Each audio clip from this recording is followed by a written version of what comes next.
Hello, everyone, and welcome to the American Scouser podcast. Monday night, back in action. Just us two bicklers out there lurking in Michigan. So heads up if you're in the area, look over your shoulders. Don't walk alone. Walk in groups only. But I am your host as always, Timuchin here, and I can report I just came back from refereeing. Windy as hell, but a warm. Chicagoland area over here. It is ridiculously windy out there, but when you have extra weight like I do, you're pretty safe. You're not gonna blow around. I was more worried about the players blowing around in the wind than anything else. But Gally is with us, who could probably in this wind easily blow around that pitch. By the way, yeah, I probably would have flown away. I would have been ripping out like the people in the Wizard of Oz, just getting picked up off the ground on my bike and all. Not windy here in Massachusetts, but beautiful. I mean, the weather was just absolutely gorgeous. Last few days, weekend not so much, but end of last week, and they're calling for great weather all week. So it feels like spring/summer is finally here in New England. So we'll take it because, well, everything else here sucks. Yeah, I mean, it feels like it. So, I mean, cue my complaining about the heat in a couple of weeks over here. But yeah, I mean, it was a beautiful weekend in more ways than one. The weather was great as well. Obviously, we'll talk a lot about the weekend, but it would not be right if we did not do this. It's trivia. Oh, it would be right. It would never be right. It's trivia time over here. By the way, welcome aboard, everybody. Brian, Serzi in the comments. I see several people right now watching on YouTube. Hit that thumbs up and like and all that kind of good stuff. And then here we go with the trivia night. BJ sent a question. I will get to that as well, but I will ask you, and it's an easy. While Bickler is gone, we'll do like a really easy question for you. Who is the most successful team in England? Liverpool Football Club. That is correct. That is correct. Good job. Good job. In Bickler's app. Yeah, I didn't even have a clarifying question. Which England? New England? Alan Boyes. Yes, we're going to talk about that title. Actually, he did send a trivia question too, though, so I should get to that.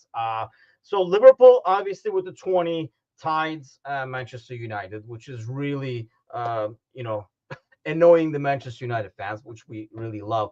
And with our success in Europe, goes without saying the correct answer is Liverpool for the most successful English team. 18 of Liverpool's titles are in first division, obviously. We won 2 in 5 years, as Slot would say, for the Premier League titles. How many of United's 20 are first division wins? And how many are Premier League? I'm sorry, by default. Yeah, I honestly have no clue. I'm trying to think. The Premier League was 93. Is that the first year of the Premier League? 94, I think. Yeah, I think 93, 94, somewhere around there. So we're asking how many are on the other side, right? How many? The actual question was how many are first division? Yes. How many are first division? How many are Premier League? I'll say it's going with 7 and 13. Serzi's always right because he knows the shit. He grew up there, but I'm going to go 6 and 14. That was going to be my random ass guess. And I think Serzi just has me pipped with the right answer at 7 and 13. Yeah, all these old guys know what they're talking about. It is 7 and 13. 7 first division titles, 13 Premier League titles. So United has 13 Premier League titles, 5 second place spots over the 21 seasons, 92, 93. I guess is what it is. Okay. Liverpool has 11 first division titles and 6 second place spots over 18 seasons in 72, 73 to 89, 90 in the first division over there. But most importantly, we won our second Premier League title and made it happen. I mean, we talked a lot this morning, and honestly, it's probably going to be a continuation. To be fair, this entire week is going to be a continuation of the same discussion because I refuse to sit down over here and talk about who we should sell and all that kind of crap. Those can wait for like another day right now. I think these players kind of deserve to be talked about in the good lights and what they brought so far. Maybe except Costas. No, I'm just kidding. But no, we'll get to that. So I'll ask you, because obviously we had the live watch along, our very first live watch along, and luckily for Sir Z, it didn't jinx what we were trying to do, and we did get the win. He was getting squeaky bum time when it went 1-0 because it could be the jinx, but we did get the win at the end in emphatic fashion. I mean, we'll talk about that. I'm not going to go into the tactics of the game, but I think it's important to talk about how we got the title in terms of Sure. score play and stuff like that. So I'll ask you. It was four of us on the live show. So I think we were able to, because we're kind of like goofy the way it is, kind of like take away the emotional side of it a little bit away. Nobody was getting teary eyed and stuff like that. Did you bawl your eyes out, as Matush admittedly did, and Kazi did, when we won the title at any given point? Yeah, so I didn't bawl my eyes out like at the final whistle. Okay. Uh, but I was in a pub with 60 to 75 dedicated, like, loyal Liverpool supporters, all in jerseys and in song and singing, like, and this is a pub that normally has 20 to 30 on, like, a good match. 60 to 70 is like, wow. I think the most my wife Kelly said the only time I remember there being more people there, I think we lost. And I was like, well remembered, Kelly. That was what we like to call the Champions League final against Real Madrid. Oh shit. Um, so, but it was, and we were there for 2 extra hours because of the whole debacle in France. So, you want to see people really be angry? Watch them have to drink for 2 extra hours than they thought they were going to have to. Um, the the room itself is very tight, and we had all the streaming and we had the sound up and we were singing songs, but at the end there was like a moment where like the whole crowd, people were taking big selfies and videos, and we were like singing You'll Never Walk Alone, and like I could see like 10-year-old kids like crying, hugging their dads, and like other people like with like fathers and sons and shit. And it just hit me that like I've been watching with these people for 12, 13 years. Hmm. And we weren't able to get together during COVID and watch this. Like that game, there was no pub to go to. Yep. And it almost hit me like I think it did the people who have been going to matches all their lives. And I'm not comparing it to being in the grounds. But for that moment, and I didn't bawl, but I did, like, I remember like leaning down at the end of the bar and looking at Kelly and being like, we should probably fucking go. It's probably time to go. And she's like, It's go time. and literally she looked at me and was like, you're gonna cry in the car, ain't you? And I was like, I know that line from Friday, and I know why I married you. You're the best. I mean, BJ says when they were singing "You'll Never Walk Alone" to the team at the end, my eyes were rather moist. It did get really dusty in here when I saw like Ali, especially, which Mecca was saying like he put a bet on Thursday that Ali would be the first one to cry. I think to me, yeah, I didn't get like overly emotional. I think. I mean, this is probably. I was thinking about it afterwards, like when we talked to Matish this morning, and I mean, I know it's like a horrible analogy, but when like somebody's ill for a long time, right? You can kind of you still feel the loss, but you almost like semi prepare yourself for it.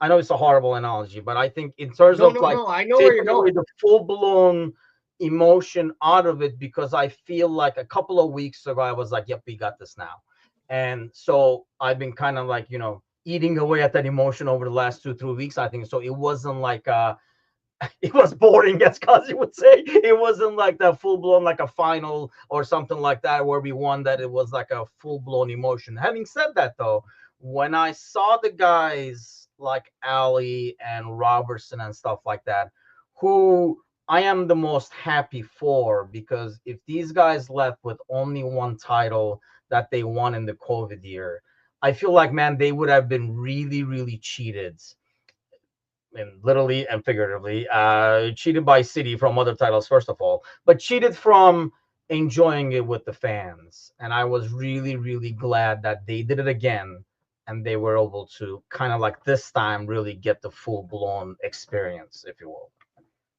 Yeah, I couldn't be more made up for the players who were here in 19, right, in 1920. they did deserve to celebrate this with the supporters and with the fans in the crowd.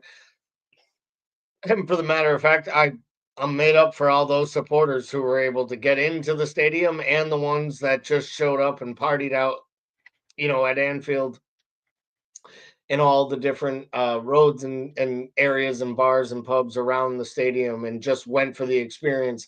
I think it's a wonderful thing. I think that we saw it. We saw it on TV. You saw it before the match. You saw it after the match.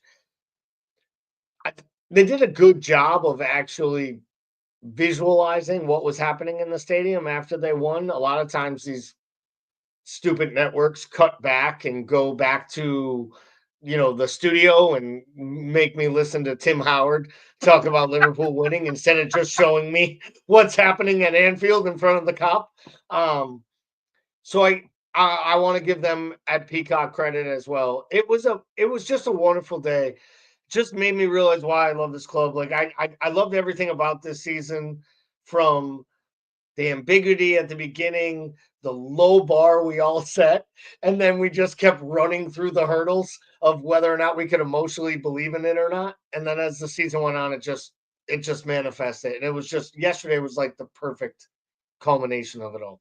Yeah, I think it's kind of hard to explain it in some ways. I think I mean, I know, when they win titles over here, World Series, Super Bowl, whatever, there's like the parade and stuff like that. But I think, like, you kind of have to experience it, and I hope everybody does at some point. Like, if you're on this side of the pond, make a trip over there to not get, I mean, especially a game like this. I mean, I haven't experienced it with Liverpool, obviously, because, we weren't winning much when I was over there. But I've had it with like Fenerbahce and stuff growing up as a little kid, and there's something to that build up. There's something to that. It's weird having thousands of people on board chasing a bus, like welcoming a bus into the stadium, flares everywhere and stuff like that. When I saw that, it kind of like took me to my childhood, actually, like seeing that stuff growing up as like a Fenerbahce fan, where like the Asian side is all like Fenerbahce mostly, and that build up and cars everywhere, horns, like you're basically, it's almost like going to the game, but it's odd because it's like an open air game, if you will. Like, like when you go to the game, you're like high-fiving the guy next to you who you don't know. But now it's like streets full of people, like basically hanging out together, like celebrating the same thing that hasn't even happened yet. Like they're sharing the excitement of something that is going to happen. It's like an odd feeling, but you kind of have to experience it. Let me go to the comments real quick. Boy says his eyes were moist when Nunez chased Salah. He was offside though, so they had to call that one back when you fought it. But yeah, I mean, there were like a lot of good moments. I was gonna get to Mo at the end, because I know his interview was probably the most interesting. So that gives us, I think, a lot to talk about. We were talking about Mateus this morning too, but in terms of, BJ says people in America who think they largely needs to watch celebration in Anfield. I think it's harder. I mean, I'll ask you because obviously you're more American than I am. I'm a little Americanized over the years. You're full blown American over here. I mean, when Don't people put me down like that. We're only 14 minutes into this damn show, and you're already calling me American. God, I think I've been identified as a lot worse. I think that when people asked me in the past, like, why are soccer fans so crazy and stuff, I always told them, like, I'm here in Chicago, like, take your passion for, the Bears, Hawks, like Blackhawks, Cubs or Sox, whichever way you're going, and who's the other one? Which sport is that? And Bulls, and combine them into one, and that's how strong people feel about their soccer teams back home. Yeah, well, I think in a lot of ways, it's not like the city, and I'm not saying there aren't other sports in town, because I know there are. We'll get there. But I know that there's not more sport. I know there are other sports in town, but there's not like there's the equivalent of the Chicago Bulls to Blackhawk fans in the city of Liverpool. Like, I mean, there's Everton, and that's just kind of funny. But like, there isn't the equal, right? Like we know that there isn't another sport that rivals it. Yeah. So I think it's hard to compare. Where in America, you have a city like Boston or New England where I grew up, but like there are Bruins fans that live, eat, and sleep Boston Bruins 365 days a year. They go to every game. They are diehards. They pay tons of money. Yet there are just as many Celtics fans that have spurned on, the winningest franchise in NBA history. Like there's, and then you have the Red Sox who were kind of the darling of the whole town, even though they were losers for the entire time because they just had this rabid fan base. But then there were the people that didn't cross all the sports. So I think that's why it's different in America because there are more options, because we have more sports, because we're not rooted in any one sport. Where I think, yes, you have rugby and, these other variations of sports, handball and different sports in the Euro countries, but nothing equates to footy anywhere on the European continent, unless I've missed something over the years in what I've watched. No, I think the passion is divided. Like I say, I mean, like you're talking about, for example, the Bruins fans and the Celtic fans, and there's an overlap, obviously, but not in the same, depth. I mean, this is basically life over there. I mean, growing up in an environment similar, this is life. I mean, and Fenerbahce is a basketball team. Actually, that's like in the European like final and stuff now. I Yep. think Final Four, but it's not the same. It's the whole country lives around this game, the game of football. So you live and breathe it every single second, on season, off season. So when a result is bad on Sunday, your entire week is shot. I mean, you watch some of these documentaries like the Sunderland one and stuff on Netflix and stuff. That should kind of give you the vibe of it ruins the entire week. I remember like growing up and that result. I feel like in American sports, people move on a lot faster. Like they will go on to like well, it looks like the Celtics are going to be crap this year. When does this season start? And then they move on to the other one. But there's nothing to move on to. I think you live and die with football in Europe, and I think that's what makes the passion so much, and that's why winning means so much. And I think you kind of see it. It's very hard to explain in some ways, but no fans on the pitch after the final whistle. I saw this comment actually from Aaron. First of all, Aaron, you should be happy that we didn't bottle it. I was like looking for I Aaron did yesterday. call for that from Bottle it. January onwards. It was But like a New Year's resolution every week on our show. You told us when they were going to bottle this thing.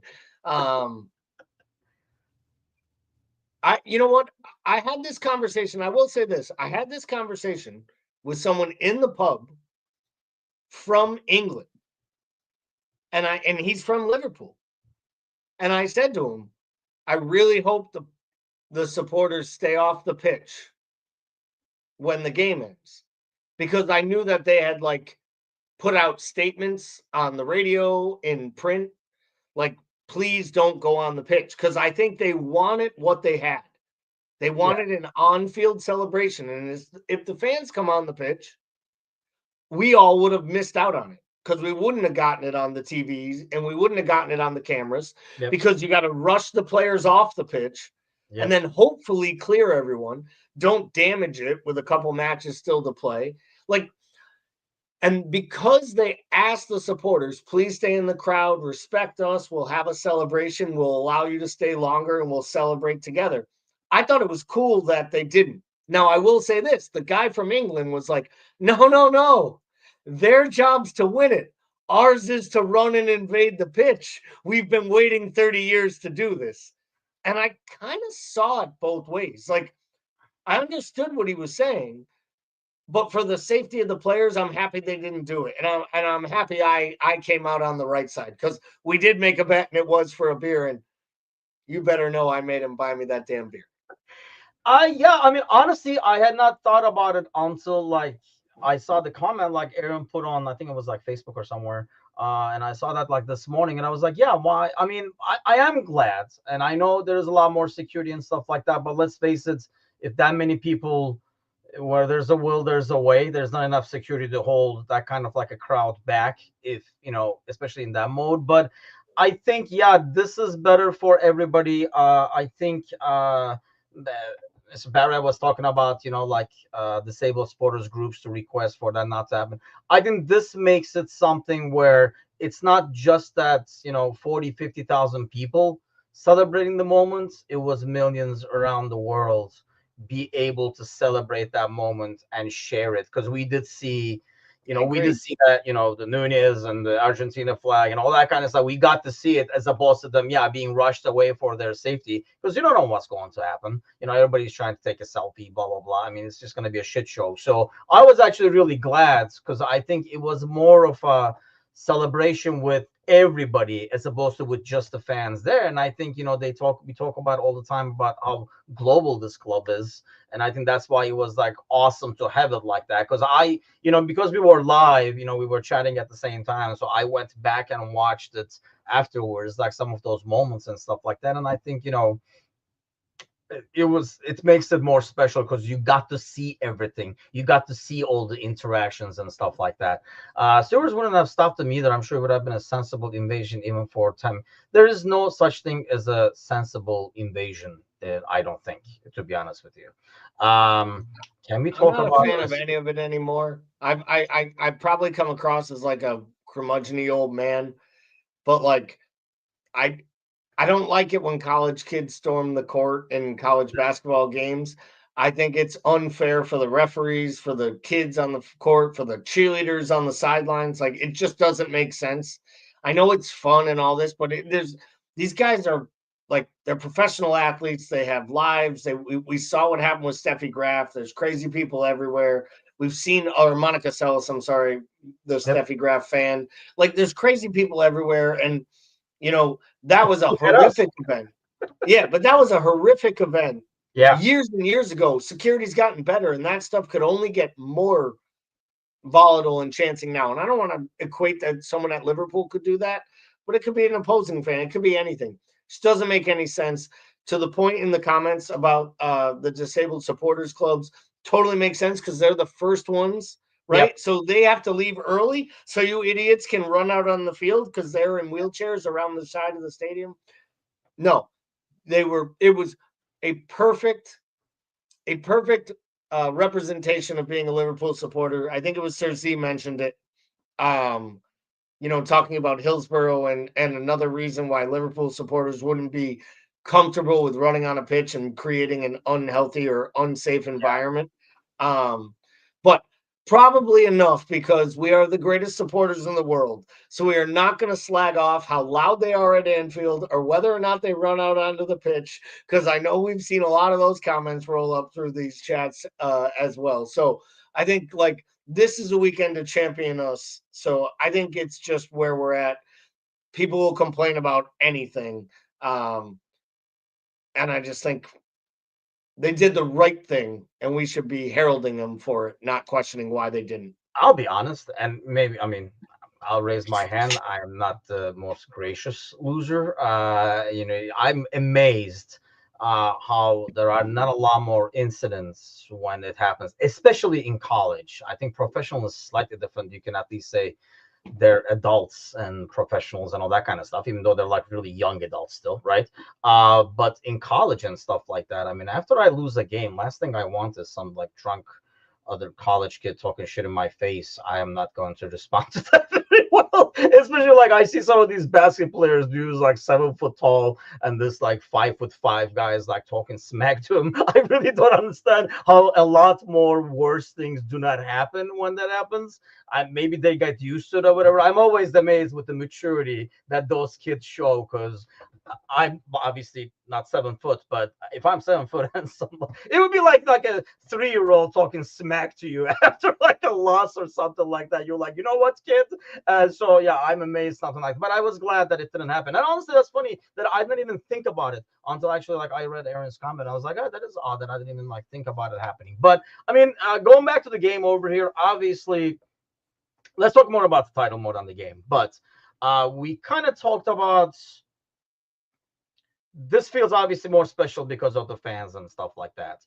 But do you think it's more compared to how do you compare it to the last title? I guess I'll ask you that. Your emotion with it, how you saw the team the club overall, like how do you compare it? Because the last one was so weird, first of all. It was weird, right? Like, because we're dominating all season. We feel like the world's against us because they didn't. We're not going into the conspiracy stuff, but a worldwide virus came out that almost ends the planet and tells us like the season's going to end. Like, I just remember being in the middle of March and being like, a couple more weeks, we're going to win the Premier League. And then the world shuts down. Yeah. And then we have to take a break. And then we come back to play again. And then we win it. And there's this weird contrived thing where they all walk up on the cop and they do the whole thing with the trophy celebration up in the cop with like TV, like made for TV. And it just was stale and unorganic. It wasn't their fault. And then to be honest, I don't even know if it was winning it that way. It was the next season. It was not being able to actually like defend it and be celebrated as like a great team. Like the following season was even harder for me. Yeah. With no fans. And then we lose the 5 games in a row at home. And like, do you ever think this club loses 5 matches at home in a row if the supporters are in the crowd? Like, it never happens, right? Like, and we saw that yesterday, even like it just. So this is more special for me. The other part of this is when we won that one, I believe there was a lot more to come because we had just won the Champions League and then we were going to win the league. And I felt like this was just like the start of something big. And I won't lie, when Klopp left, I believed in the players, but I didn't know it would be right until I saw it with my own eyes. And I think you know from how I've been giddy and kind of boisterous all year long, I believe we are like on the precipice of what could be just as good, if not a more special run over the next 6 to 8 years. If things keep working, and now with the re-signing the players, like having the coach that seems to fit right in, and I think he becomes manager. I I think we're in a better place now than we were when we won the league. And I never thought I could have said that 12 months ago at this time. Is that like hindsight though? Because at the time we thought, yeah, this is. I mean, especially the way they won, right? It was like an unstoppable machine, and it was constantly, like, oh, we got to strengthen, and like we were like, oh, we're just looking for the cherry to put on top and stuff like that. And yeah, you did feel like, and and it probably would be, in all fairness, if they competed, an even ground with City. 100%. We would have won. Would have been that way. Like they would have been multiple titles.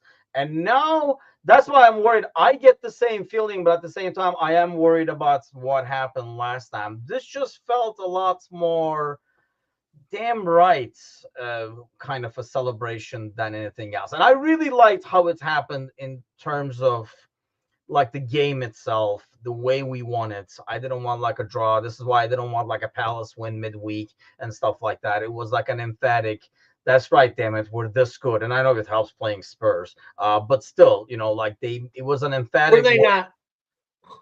Were they not the perfect opposition?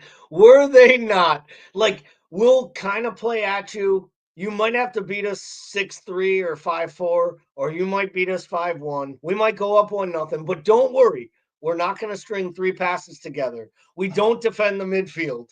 And, well, at times our center backs forget that they play defense. That goalie, every time that goalie, and he's not a bad keeper, every time he made a save, that guy got up. He was creating swears at his defenders. He was yelling at fans in the crowd. Like, can you see? I think at one point he looked at a ball boy and was like, can you believe how bad they are?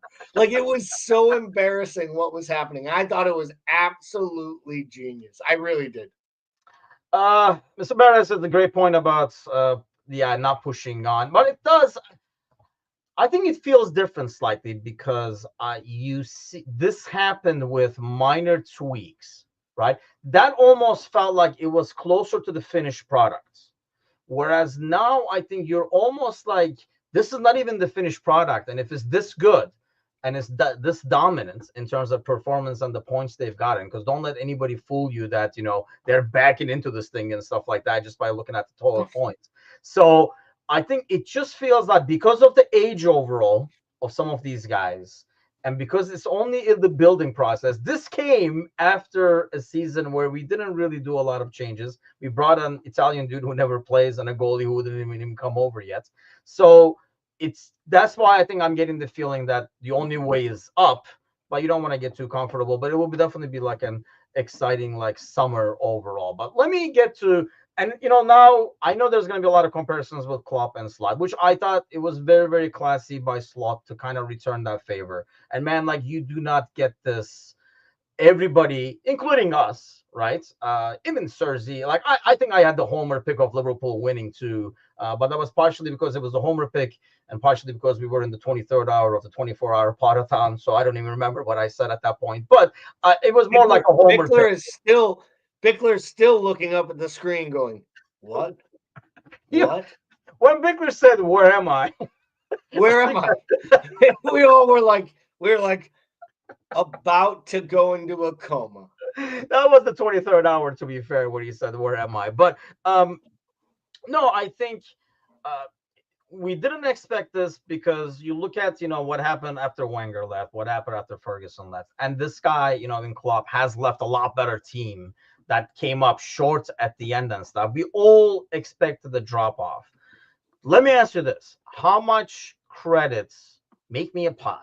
How much credits do you give to Slot in this title win? How much do you give to players? How much do you give to Klopp for putting the foundation, if you will? Ooh, what a nice This pie. is the most. I'll tell you what. This is the most irritating pie question you've ever thrown at me, and Pie questions irritating. And I was just gonna say, and you dished up a lot of pie questions to me over the years. Boom. I'll do it pretty evenly. I'm gonna give 33. No, I'm gonna give 33% to Klopp. I'm gonna give 33% to the players, and I'm gonna give 34% to Slot. And here's why. Klopp helped build the foundation. He made the major overhaul. I think the most important thing Klopp might have done in the last 3 years at Liverpool was realizing it was time to go. And I mean for him, because he was tired. I think some ways you hear like some of the things Mo said in the last few days about why he's so good and why he's so rejuvenated. Like, he feels like the manager change helped him. I don't know if you heard the comment when he was asked, like, what's the difference between Jurgen Klopp and Arne Slot? And he said, I don't really have to defend anymore. I'm going to get to that, because I thought that was interesting. Like, his whole take on Slot was interesting too. And I wasn't trying to make the whole he hated Klopp. That wasn't my point. But Klopp built something that was sustainable, but I don't know was manageable any longer by him. Because I think he had hit that 7 to 8 year window like he did at Dortmund, like he did at Mainz. And I think when you're a driving hard ass factor like Klopp, you can only grade on the same players for so long before they start to tune out the message. Yes. I think this is a really, really, it was the right time. And I think Edwards and co should get some credit because they hired the right guy. They could have bought in Xavi. They could have brought in Amorim. Both might be really good football minds, but both would have wanted to change the formation and required an overhaul of the squad. They found a head coach who could use these players and somehow find a way to pick up 12 more points and be fresher in April than the year before. Yeah. And bring home a title. And for that, it's genius. But I don't want to take away. The players are still the ones who put the ball in the net and break out all the stuff. And I know there was some comments above. I don't want to get too far past because I know we're not talking about the match. But goddamn, how good is Alexis McAllister? Because honestly, the guy, I said it on one of our pods. If Ali, Trent, Mo, and Virgil are the world-class players on our side, there's one guy who's this freaking close to being world-class, and that was Alexis McAllister. And I think winning the Premier League title to go with 2 Copas and a World Cup probably now makes you world-class, especially if you blast one with your weaker foot top bin. Like, it was unbelievable. I think you could make an argument. He might give you a reason to think he's player of the season, but he's not. Yeah, that's a deep conversation too. I think just on numbers and stuff, you almost have to give it to Mo probably. But I going back to the pie, because now that I'm trying to lose weight with all this refereeing and stuff like that, let's talk some pies. I'll probably go 30, 40, 30. I'll give the 40 to players because I think, Slot kept talking about when you take over, anybody who's been in management, anybody who's been, takes over something from somewhere else. The first goal is to kind of like establish guidelines and discipline and stuff like that. And Slot has talked about a lot about how those things were already in place. Like he did not have to do anything. People showing up on time and stuff. We kind of take it for, obviously they get millions a week kind of a crap for playing a kid's game. Like we assume, and we assume because they're professionals they would, but not does that. I mean, I guarantee you it doesn't happen in United and some other places. So he was talking about like how disciplined this crew was and stuff like that. So you got to give the part of that to obviously the club for building that culture. But then you have to give, after Klopp leaves, the new guy comes in to keep that culture. Obviously, give some to Slot, but you got to give it to the players because they didn't do when the cat's away, mice play. I mean, there are guys in there like Mo and Van Dijk and Robertson and stuff like that who kept that standard up and did not let him drop. We were worried when Henderson and Milner left, especially Milner, that we were like, hey, the captaincy drop off and stuff like that. I think that part goes to the players in terms of keeping that standard, right? Not dropping it below. That's professionalism that they're used to. Because I can give you a culture and build it, but if there's bad eggs, that thing is going to come crumbling down, and they did not let that happen. And then obviously it's a quality squad that got you results, but you got to give it the Slot in terms of you got to give him a pretty decent size slice just because of how he's kind of like handled that, because it is not an easy job to handle it after somebody's successful. It's very easy to, Emery coming in after Ten Hag or Ten Hag coming, those are like easier. I know you're taking over like a shit, a mess, but you can only go up kind of a deal. Well, it's like in the case of Amram, but you can only go up kind of a thing. But like it's harder to take over from a guy who was doing well. I thought it was really interesting that Mo was talking about that. Two things I want to get to that interview. I think most of their interviews were pretty standard issue. Great to hear from these guys, but nothing earth-shattering being said, right? Like, we worked hard, we deserve this, and they're all correct. Let's start with that Slot comment. In terms of Slot saying initially that he wanted him to do this, and basically Mo saying, I mean, that's fine, I'll do it, but I hope you don't expect me to banging goals and get the assists at the same time. I feel I can do this better. Like if we do this, I'll be more successful. How do you evaluate that when a player says that and the coach actually listens? The thing I was asking Mateusz is a huge part of listening is because it's contract season for Mo.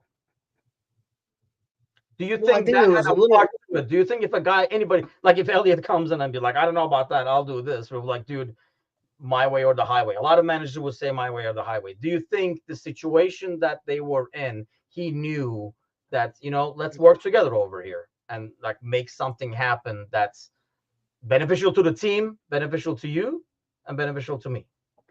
Well, I think it was a little bit of everything. I think what it was first and foremost is proper man management. And I think it's the difference is I don't think Mo would have felt comfortable telling that to Jurgen. Or he did for 7 years. I'm assuming he did, yeah. No, but I was making a joke.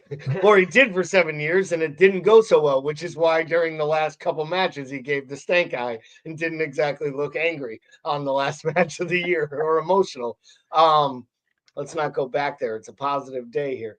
But I also think what it comes down to is you hear in Mo's voice that I know I have some leverage here. I think this new coach, not manager, this coach knows that I have some leverage. I got 1 year left, and let's see what happens. Now, the other side of that is Slot says, okay, we'll try it your way, Mo. And it doesn't go so good. And the Yeah. wheels start to come off. Now maybe Slack thinks, I have more control because now I've just grabbed this superstar who told me this wasn't the way we should do it. Yep. I proved him that it might have been. The players now know I'm in charge. You know what I mean? Like, it might have been one of those, like, damned if you do, damned if you don't. But the best case scenario is he goes off and looks regenerated, scores more goals, creates more assists, is happier. Silvaslai and everybody else does his job. I convinced the right back to actually defend a little bit and improve his defensive skills, which, to be fair to him, he actually did this year over the last couple of years. And everybody wins, including the guy getting a 2-year bumper contract and setting me up for success for a couple more years going forward. I think Slot played this hand perfect because I don't think he could lose. If it worked out great. If it didn't, Mo left and he's still here with a contract. And if he failed, then he was proven, to work with a big time player and then change it from there. I actually think it makes sense. Yeah, I mean, here's another thing. I mean, I think he always talks about like him almost like being impressed with the level of like players that he does have because he's not used to it because obviously he's coming from a different league. But I think it does help. Yes, you can tell the guy. I like Wes said, like it is a credit in the bank situation because first of all, it's Mo saying it. I think you will listen more to a guy like Mo and Van Dijk and stuff like that, the leaders on this team, because you know how driven Mo is, which I'm gonna get to next. But so Mo wants to be successful. So that's what Mo is after, trophies and stuff like that. So if Mo is saying that, he doesn't have like ulterior motives or anything like that. He wants to win. He wants to do well and stuff like that. He's not just saying it because he's lazy or anything like that. He wants, he knows 100%. what he can do. And I think, like you're saying, if it doesn't pan out, then Slot can go back and be like, hey, man, we tried your way. Why don't we try mine now? Kind of a deal. And I think, but I was thinking about that, like if, because I having watched Soboslai's interview like a week or so ago, where he doesn't seem too thrilled to be the Hungarian Henderson. He's like, wait, what? That's why I'm defending because this guy's barking like this. So he says, can you imagine Nunes saying that? Yeah, Nunes would not be able to communicate that well in the first place. But here's the thing and this is why I think he just deleted a few minutes later. That's not what I meant. This is why I think Mo is a special dude, and I'm glad like him and Van Dijk were the top two priorities for me are signed. When he was talking about, he literally went out of his way on 3 different freaking interviews. I listened to this dude talk about his craziness in terms of how he approaches the sports and how he takes care of him stuff. I mean, I'm a Lakers fan, and I'm a huge Kobe Bryant fan. And it reminds me of that. It's almost like the psychotic level of competitiveness. And when he went out of his way to say he wanted to win without those guys, it just reminded me of Kobe saying he wanted to win without Shaq. When he said like winning before without those guys, I mean, his drive is amazing, and I think that's a great guy to have. And you will listen to a guy like that, going back to what we were talking about earlier. Yeah, I mean, listen, there are specific types of,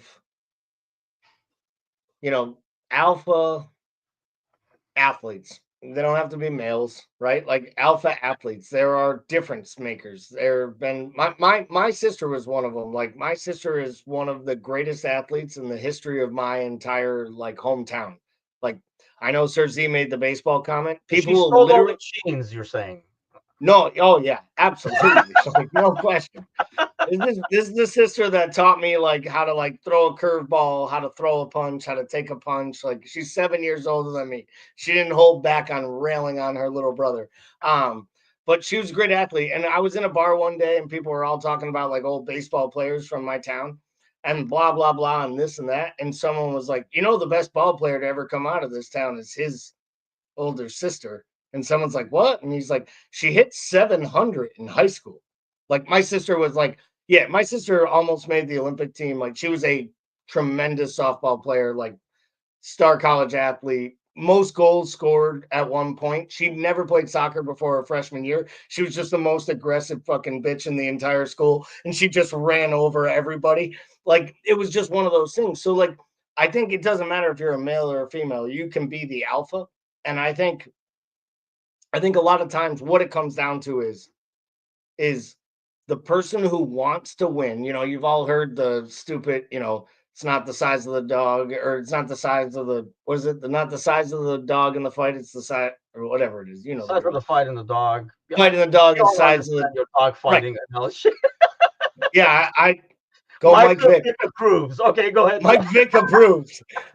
We both went there at the same time. But I think of it, I'm a Celtics fan and I love Kobe Bryant. Like, I made arguments for a long time that I believe if Kobe Bryant and Michael Jordan played each other one-on-one and one person was going to die on the court, Kobe Bryant would leave the court. Yeah. I believe he's the greatest competitor in the history of my life, and I can't believe I'm saying that about anyone other than Michael Jordan in American history, and I mean it. And I'm a Celtics fan, which makes me sick to my stomach That saying makes it that even, about yeah, Kobe. exactly. Yeah. But I respected him because of how great I thought he actually was. And I do think there is some of that here. Like, I think there is some of that because what there was like greatness, confidence, bordering on arrogance, Yes. but not allowing it to go to the point where that cockiness brings you down. And I just think there's a different level there. And I think it was Cersei talked about, like the Salas, the Virgils. I think these players hold that at a different level. And I think when you have multiple of them within your team, and maybe even guys like Robertson that are sprinkled in that don't deserve to have that attitude, but do, Yeah. I think it brings guys to a new level. I think it takes guys like McAllister and makes them be like, wait a second, I do things as good as them that other people in my position in the world can't do. Like, I saw McAllister do things yesterday that looked like Luka Modric in his prime. Yes. And Yep. that is worth being compared to every day of the week and twice on hell, 3 times on Championship Sunday. Like, Yeah. he looked like Luka Modric. He looked like he could do everything on the pitch in slow motion until he had to go in with like a big biting tackle. Yep. And then he's firing up the crowd. Like, how is the littlest guy on the field mark the biggest guys on corners, but somehow be more effective than Gravenberch covering the back post? Like, it doesn't make sense, but I think he's just, sometimes it's in your brain as much as it is anywhere else. And I think we talked about it, right? He played in a World Cup final with Lionel Messi, and Lionel Messi said he was the most important player on the field. Yep. That should let everybody know what a special type player we have. And I just think it's just really great, and I'm so excited. He's to do probably like this the all most, night. I mean, probably the most fun dude to watch. But I mean, this is, I think, where it comes down to is we have that level in each of the positions. Like some of these leaders on top of the world.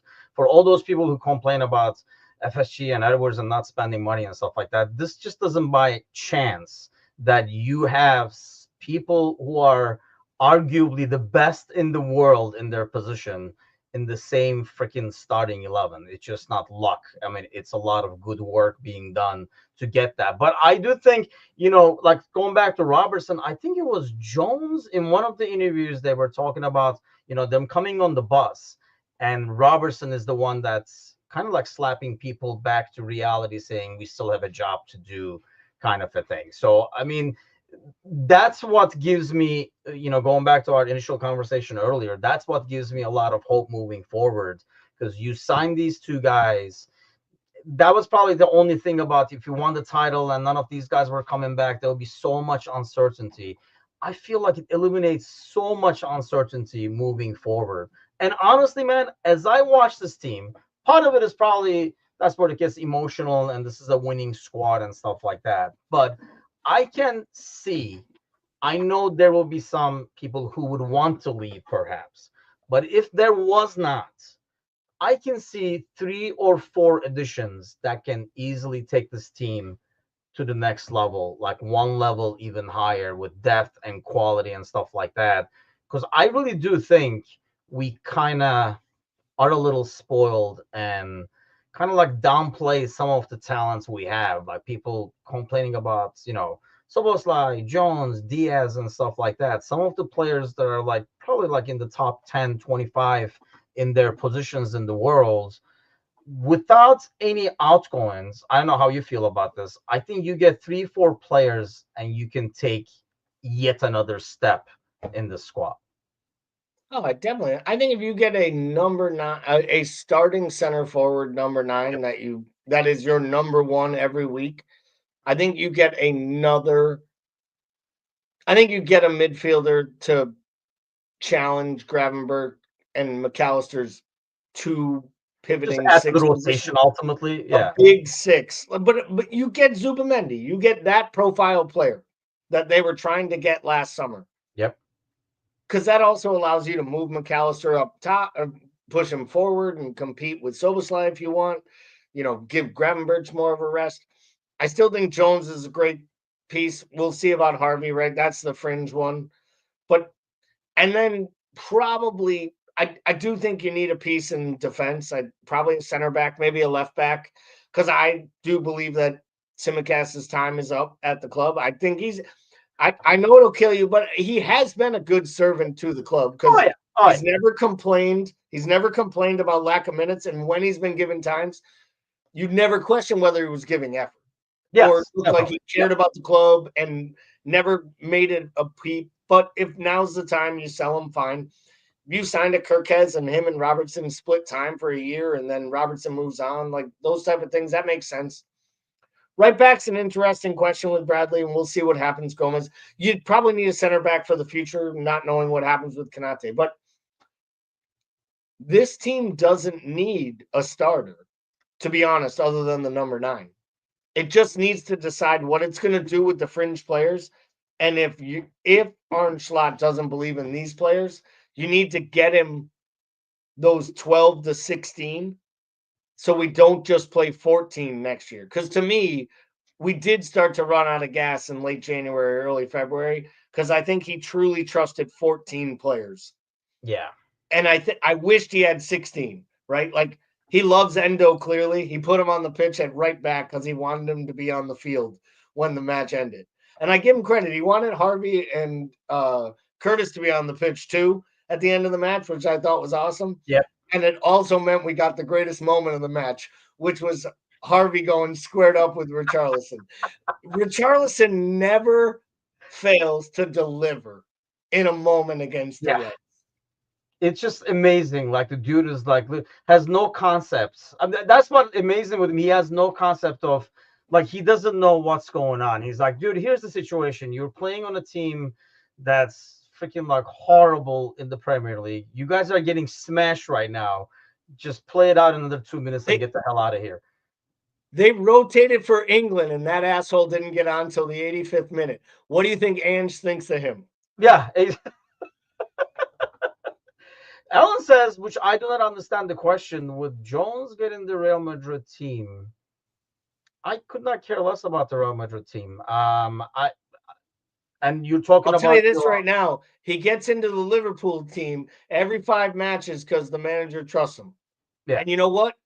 It's 2 managers in a row that have trusted him, and all the supporters have wanted to do is run this Scouser kid who wants to be in town out and defend the other Scouser kid for his deficiencies who doesn't want to be here. I will never understand the Curtis Jones hate. All I ever see is a guy who's improved almost every single time I've seen him play. I feel like he gets better with more experience. That if he could shake out of his system sometimes and releasing the ball a bit earlier, but aside from that, 100%. I mean, his skill on the ball and everything like that is, I mean, I just don't understand the hate on some of these players. I think get over the top hate. I think expecting a guy to play, we let some players get away with it, but we don't let some players do it, right? Like, so Mo can afford to get a 6 out of 10. We're like, oh, he's deserved it. But, when Szoboszlai plays great for 6 games and then 1 game he can't connect a pass, he's suddenly garbage and we got to get rid of it. So I just don't like watching that team.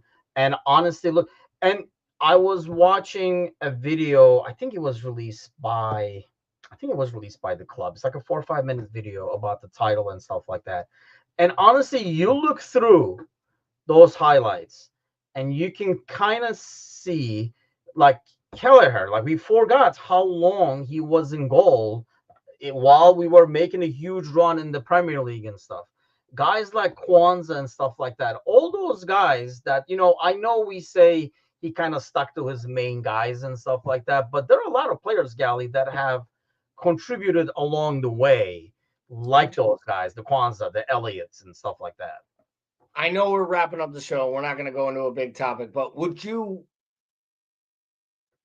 give fringe players starts in a we've won the league now, thank you type of thing? Like, would you give Kelleher one of these 4 matches? Would you let him start either the Arsenal match at home or the Palace match at home? Would you let him start Brighton away and just say, we're not doing Chelsea because we want to be respectful of the league and they're fighting for a top 5 spot, so we're going to start our best side or close to it? Like, would you start to give Chiesa? Would you give people a look? I mean, Chiesa's in the witness protection program, but like, You found, like yeah. I mean, would you give Kelleher another start? Would you give Harvey a start and give him his first start? Or would you start Gravenberch every match the rest of the way so he can start all 38 matches in the Premier League? Because people don't realize he's the only player, along with Virgil, who started every match so far in the Premier League, which is amazing that Mo didn't start one and he started all. Yeah, right.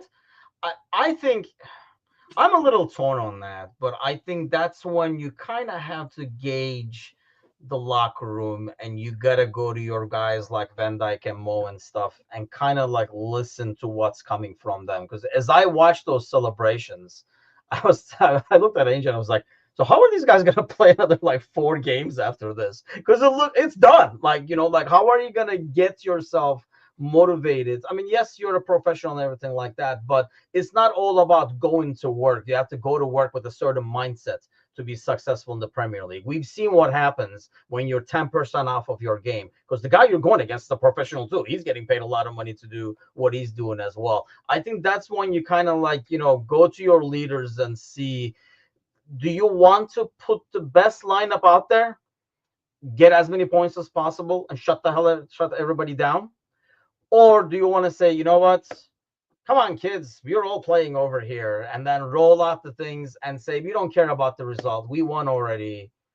Let's people have fun. Because I don't think it's anything about, I think we talked about it last Monday. I think the evaluation part is done. Everybody knows what they're getting right now. Nobody's going to play 4 weeks of great, like Chiesa can have a hat trick the last 4 games. Whatever the decision is on him will still be the decision on him. But I think it really if you're goes selling to how them, the team clips. but if you are selling them, yeah. If you're selling them, there is a chance of putting them in the shop window, having a really good performance or two, and Juventus saying, "Yeah, we could use that on the right side of attack. Like, we'll give you $22 million for your $13 million That's why maybe Italian it's a win-win to get those guys to kind of like get him out there. I do want Mo. Yes, that's one thing I'll be watching for, is for Mo to get his records. But then if you're gonna I agree next to Mo, then you're punishing Mo. He's like, I'm trying to get assists. I would like to see him do a little rotating. I think, like, I'm not going crazy, okay? I don't think we're selling Jarrell Kwanzaa, and I don't think we're going to see him play either, okay? Like, those are some things, like, there are some guys on the fringe that aren't going to get a shot, because those are the guys who are on the fringe in one way or another for a reason. I think you could see a little more Harvey Elliott. I think you could see a little more Chiesa. A little more Endo, even if it's just a swan song. I really don't care what happens with Darwin, because I believe it's fait accompli and he's on his way out the door when the offer comes in. I was shocked he came in. Like, it made no sense to me that he got run out there in this match, but okay. And he worked hard and he had fun and he did his Darwin thing and he was smiling. And he gave us another Darwin moments where you're just like, yet another Darwin moment. I just, these are the things, like, these last 4 matches, I do agree with Sir Z to an extent as we wrap up. I'd play hard against Chelsea, Arsenal. I'll play hard against all 4 teams. I want all 12 points. I want 94 points. I want to get as close to, like, separating ourselves from all the other teams. all those United teams that won without getting 90 plus points, all the Arsenal teams that ever won the Premier League because they never got 90 points, like Yep. all these things, like the Invincibles had what 83.89. I don't even remember what the Invincibles had. Yeah, It like wasn't. 85 draws, I think, is what they had. But yeah, Yeah, it was crazy, a crazy number of points. So only thing I want, honestly, all I want is to get to the last match, have the thing bagged. Mo's got all the goals, and have Gomez on the pitch and let him take a penalty. yes, please, that'd be awesome. I almost feel like he'll turn it down, but if he scores that penalty, I give him full carte blanche to go full Kazi, get completely buck naked, go streak through the stadium, top bin, and then I'd go right to the podium and say, "That's it. That was my last match for Liverpool. I'm out, people. I'm going and playing somewhere next year." But That I kid had a will great he will 10-year trip run. as he's taking it, get injured or something like that. That kid has. Oh, I with love him, he Gomez, man. as he takes off his shirt, he dislocate his shoulder. He'd be out for 18 months. I feel so bad for him because I think he's such a quality player, such a quality dude, a great dude. You can tell, and people forget what a great duo they were Oh, with Van Dyke. We were like, man, we're set for a decade and stuff. We were saying back then, right? I mean, they because were of really good earlier this year for a stretch where he was beating Kanate out of the yep, side, and people were like, it's kind of his job. And then he got hurt again, like he always seems to do, right? When he starts to come back again. I would love it if next year they buy another center back and somehow at the end of preseason, they're like, Joe Gomez is our fourth center back. I'd be like, thank you. I am comfortable with this because I know what I'm getting there. Like, I yes, know exactly what I'm getting, a professional who does his job and can also back up second or third level at two other positions, which pretty meaningful in today's football. will I rip his top off at the end of the season? There'll be no ripping or no top. First of all, That's we're trying to crazy town gain right there. followers, not lose followers. So that's not going to help. I'll tell you what, I was about to rip the head off of a coach I was reffing earlier today, but I was sharing that story to Gally before we went on air.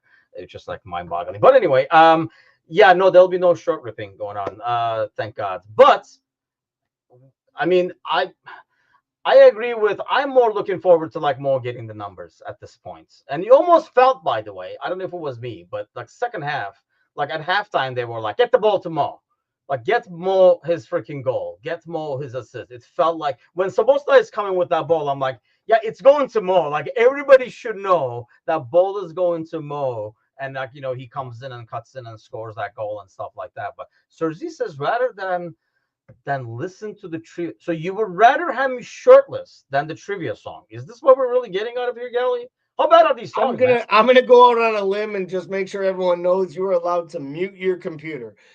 You can never take back seeing Timuchin shirtless. So Something I'm cannot be just gonna unseen, people. I don't get this. I love you, Sir Z, but that one I don't understand. But I'll tell you what, I'm losing weight. So in 6 months, I might be getting requests to take my shirt off. We might auction it off at the fundraiser and stuff. But I mean, hey, we'll wrap up this week. We could probably talk about this team and how great yesterday was. I mean, I think that was the thing. It was great in every freaking way in terms of like how the game was played, what we got out of it, no injuries. It was just overall a great experience. First live watch along. I'm glad that went well, and we had a lot of fun watching this team kind of beat the crap out of Tottenham. And you're probably right. If they asked maybe Southampton, but otherwise probably Spurs would be the second choice I, for teams to face. honestly, I think if you go down, we went down 1-0 at Southampton, and there was more peril in it. We went down 1-0 and fucking Spurs 10 minutes in. We were up 3-1 on the 18th minute or 21st minute or whatever it was, and we had one chalked off. Yeah, Like it was kind of comical. yeah. I don't know. Parting thoughts. I mean, we talked a lot more this morning, and I'm sure throughout the week we'll talk more. We'll compare this team and maybe talk about like who will make one big ass pie in terms of like who gets the biggest slice for contribution and stuff like that, and we'll share those slices. But parting thoughts as we wrap up this week. Yeah, just what a wonderful season this has been. I said it earlier a couple weeks ago. I don't remember what show it was. It might have been a pre-match show where I just said like enjoy this. Like you don't always get this. You're getting this. You know it's happening. Like, we were 1 point away knowing we had 4 matches. But this one was at home, and we knew if we didn't get it, we get to travel to Chelsea, and Arsenal has to play again, and who knows what happens, and we may not get to win it at home. And I think the fact that they were able to secure it at home in the fashion they did, you had that wonderful day, I hope, like I did, and sun and just happiness, and like watching the scenes on the pitch and the scenes in your own living room or the scenes that you had in your pub. I just say cherish this. Like, you never know when you'll get another one of these. Like, I'll tell you right now, there were United fans on Ferguson's last day who believed it was never going to end, and they've never gotten it back.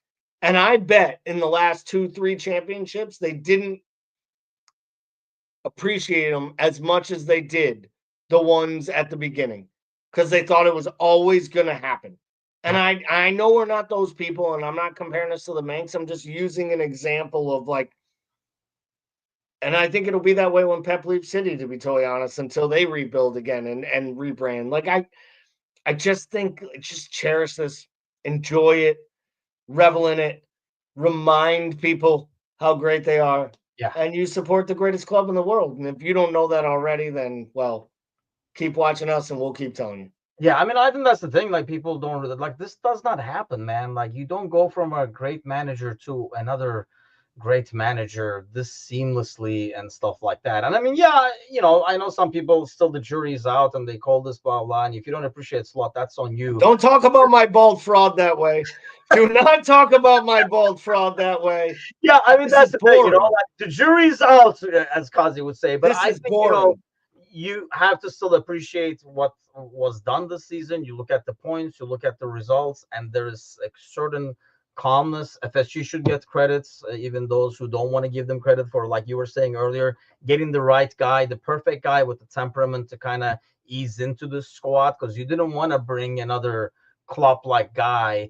I mean, when we talked back in the day about, when Klopp leaves, will it be Pep or will it be Gerrard? And I remember most of us at the time did say that, it was, like Pep and stuff like that. We wanted to keep the energy. Now that looks almost foolish when you see the change to Slot. I mean, we're like, what were we thinking then? Because we didn't want the opposite. We didn't want a continuation. I remember at the time we talked about, keeping the same thing.